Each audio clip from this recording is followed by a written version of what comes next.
আসসালামু আলাইকুম ওয়া রাহমাতুল্লাহি ওয়া বারাকাতুহু। আলহামদুলিল্লাহ, এটা হচ্ছে আপডেট সেল মাশাআল্লাহ। এটা হচ্ছে 13 প্রো ম্যাক্স, এটা এক্সচেঞ্জ করে S23 আলট্রা নিছি আমার কলিজার ভাই, অনেক দূর থেকে আসছে মনে হয়। সো এটা এক্সচেঞ্জ করে এটা নিছি, আমাদের কাছে এই পদ্ধতিও আপনারা পাবেন।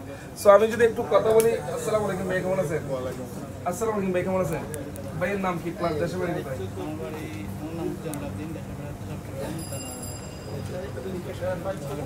এই যে এক্সচেঞ্জের পদ্ধতিটা আমরা রাখছি, এটা আপনার কেমন লাগছে? এটা ভালো হয়েছে না খারাপ হয়েছে? আমাদের এখানে কিন্তু 4 মাসের কিস্তিতে মোবাইল নিতে পারবেন, ইচ্ছা করলে যে কোনো ডিভাইস নিতে পারবেন। তাই না? হ্যাঁ, সবগুলো যেটা মন চাই সেটা, শুধু ব্যাংক কার্ড টাকা। আচ্ছা, খুশি তো আপনি? পাক্কা না ভাই? থেকে কেমন লাগছে? কলিজার ভাই, আপনি সন্তুষ্ট? আপনি থেকে কেমন লাগছে? साढ़े फिर बैग दे रहे एस्टोनिक की जाता नहीं बेटे मार गया নাকি কিস্তিতে না হবে ना कैश नहीं सीधा किसी दो लगा बैंक का অত কম আছে, যেটুকু মানুষ কম আছে সিটাঙ্গে ভাই, এখন আইসো করে এখন আইসো করে অবশ্যই ডিসকাউন্ট আছে।